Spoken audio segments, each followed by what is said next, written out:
Taylor. Juwan just has some issues with his knee, sort of, so we're going to hold him for practice today. McCole will practice. He is activated into the 21-day window. Look forward to the challenge of playing the Broncos. Carson is going to visit with you here in a little bit, but he'll end up being the starting quarterback, and then we'll kind of work things from there on who goes and who doesn't go. I mean, you remember last year how the offensive line played and rotated in and out. So those type of things could potentially take place in this one, depending on the positions. But anyways, the Denver Broncos are a heck of a football team, bidding for obviously a playoff spot. Sean's done a real nice job up there with that team, and as his coordinators have. So we've got to have a good week of practice here, starting today, and then again moving forward throughout the week. Anyways, with that, time's yours. Any difficult decision at all what to do in this situation about Pat and some of the other guys? Kelsey, all those other guys? Yeah, I haven't finalized that part of it, but it wasn't a hard decision, though. What went into it, given that you don't have those guys won't be playing in a game for another 3.5 weeks? Yeah, I've been through that before, so I'm not too worried about all of that. I mean, just gives the other guys an opportunity here to grow, and well, you can use everybody. Andy, obviously you guys put a premium on the turnover aspect of the game all the time. How do you account for the last, 6 games with no turnovers on offense? What's the difference? Yeah, Nags made a big point of emphasis on that, and making sure that the guys are keeping the ball high and tight, eliminating tip balls, which could be a problem. Pat's done a great job with the football, and so that's helped us in that area. We can still get better at it as we go here, so we've got to keep rolling with that and keep making that a point of emphasis, as we go forward. So something that changed with it, but is it also a reflection of stuff you guys do in an ongoing way? I mean, it just seems like it's such a radical difference. Yeah, I mean, not as much scheme-wise, no. Just I think the guys are just doing a better job with it, and coaches are working it. You always see Porter out there with that strap pulling on everybody, and everybody kind of gets a shot at it, all the skill guys. So, that's helped. You mentioned before that obviously you have a lot of respect and trust for Carson, but getting the week now to sort of see him all the way through, what excites you the most? What makes you eager about seeing him in the offense, given he's had a full year to understand it and sort of mold it to his skill set? Yeah. Well, I think, first of all, I have a lot of respect for him. I think he's a good football player. I think he's got a good feel for this offense. Whether he's developed it or had some of the stuff prior to coming here, he's got a good feel. And then he deserves an opportunity to get in there and play. And at the same time, it gives Pat time to work on certain things that he'll do during the practices. How have you seen the other Carson Steele develop throughout the season? Yeah, Carson's done a nice job. We've asked him to play fullback and special teams, two of the things that he didn't do. And he's really developed into a pretty good fullback in there. At the same time, he can carry the ball. We know that. He started the season off as our running back and toting the load there in a couple of those games. So that's a plus to have. Andy, what kind of conversations are had or consideration given to players who have contract incentives or career milestones going into our? Yeah, sure. I look at those. Yeah, like we did with Chris last year. Yeah, sure. We look at all that for sure. Yeah, we want the guys to be able to reach them if it's reachable. So, yeah. Andy, what is it that you seek to accomplish as a coaching staff over these next couple of weeks? Say that one more time. What is it how do you guys operate as a coaching staff over these next couple of weeks? What do you seek to accomplish? Yeah, well, the primary thing is to make sure that we stay sharp at all areas through this game and for the upcoming weeks that we have to prep for that first game there. So you want to stay sharp mentally and physically, and then that's our responsibility to do that. And how we manage the time, I make sure I do that practice-wise, and then the guys go out and players and coaches and work on that.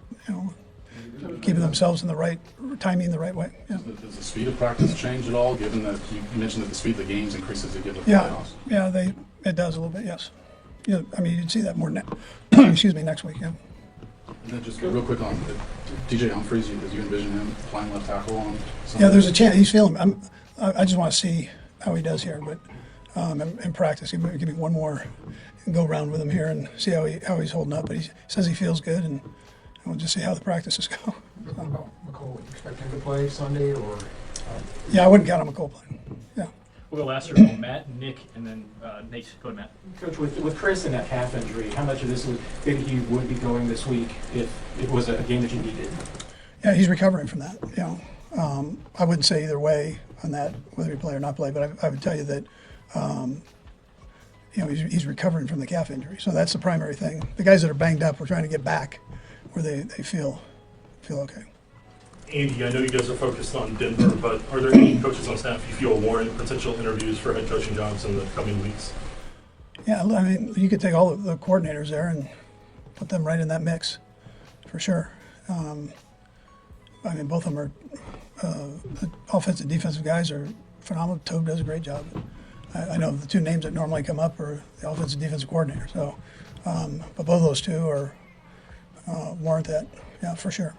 Hey, there's been some speculation from analysts that maybe you could treat Sunday's game similar to a preseason game where you would say have Hollywood Brown or DeAndre Hopkins play a certain amount of time and then obviously sit them in the second half. Given your experience, is that feasible? Is that something that you could even consider given how small roster manipulation you can do in Week 18? Yeah, well, you get two elevations. That's all. So it's hard to do all of that. I mean, the rosters are small now where you got to play guys, and that's how it goes. I mean, if somebody wants to start messing with it, then there's not a whole lot of messing going on. So I'm sure that's for a reason. Hey there, Chiefs fan. Can you feel it? The excitement is in the air as we kick off a new year. And for the Kansas City Chiefs, it couldn't have started better. The playoffs are just around the corner, and guess what? We've got some fantastic news that's going to fire you up even more. Now you already know the Chiefs have been grinding all season to get here. But this latest update? It's the kind of boost we need to make a serious run for the Lombardi Trophy. Before I dive into it, let me ask, you, who's the one player you're most excited to see back on the field for the playoffs? Drop their name in the comments below, I'll be reading. Alright, let's talk about the big news that's got Chiefs Kingdom buzzing. Ready? Let's go.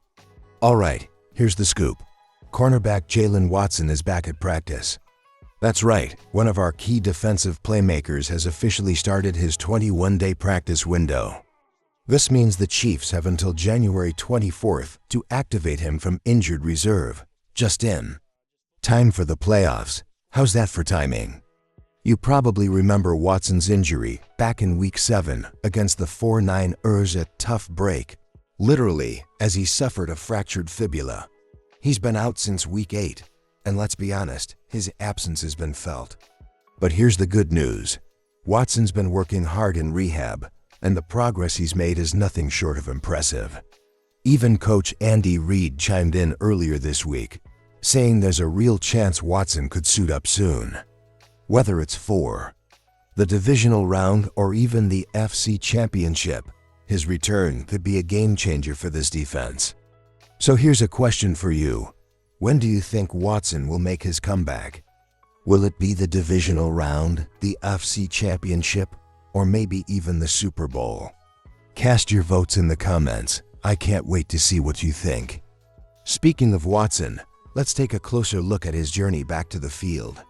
Let's talk about Jaylen Watson's road to recovery. It's a story that'll make you appreciate his determination even more. Back in Week 7, he was playing lights-out football. We're talking 32 tackles, 6 passes defended, and an interception in just 6 games. The guy was on an all-pro trajectory before the injury sidelined him. When he went down with that broken fibula, it was a huge blow to the team. But Watson didn't let that stop him. He's been grinding ever since, pushing through rehab and recovery like a true warrior. By early December, he was already running again, a testament to his hard work and commitment. Now he's finally back on the practice field, and you can feel the excitement building. Even if he's at 80% of his pre-injury form, that's still a major upgrade for our secondary. The thought of him lining up opposite Trent McDuffie again, that's enough to make any Chiefs fan smile. Here's a fun one for you. If you could ask Jaylen Watson one question about his comeback, what would it be? Drop it in the comments. I bet he'd love to hear from Chiefs Kingdom. Now, let's explore how his return impacts our defense moving forward. All right, let's break it down. What does Jaylen Watson's return mean for the Chiefs defense? In one word, everything. Since his injury, the secondary has been a bit of a puzzle, with different players stepping in to fill the gap.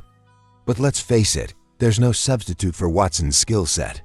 Before he got hurt, Watson and Trent McDuffie were locking down opposing receivers like it was second nature. Their chemistry on the field was undeniable, and with Watson back, that dynamic duo could be a nightmare for playoff opponents. His ability to read plays, defend passes, and bring the heat on tackles gives our defense a serious edge. So what do you think? How much of a difference will Watson make now that he's back? Share your thoughts in the comments. I'd love to know if you're as pumped as I am. Next up, let's look at what this means for the Chiefs' playoff journey. With Jaylen Watson back in the mix, the Chiefs' playoff outlook is brighter than ever. Whether he's ready for the divisional round or needs a little more time to hit his stride, his return is a game changer. A healthier, stronger defense could be the key to powering through the playoffs and reaching the ultimate goal, the Super Bowl. So, here's a question to leave you with. Where do you see the Chiefs ending this season? AFC champs? Super Bowl winners? Let's hear your predictions in the comments. And don't forget to subscribe and turn on notifications. We've got all the Chiefs updates coming your way. Go Chiefs!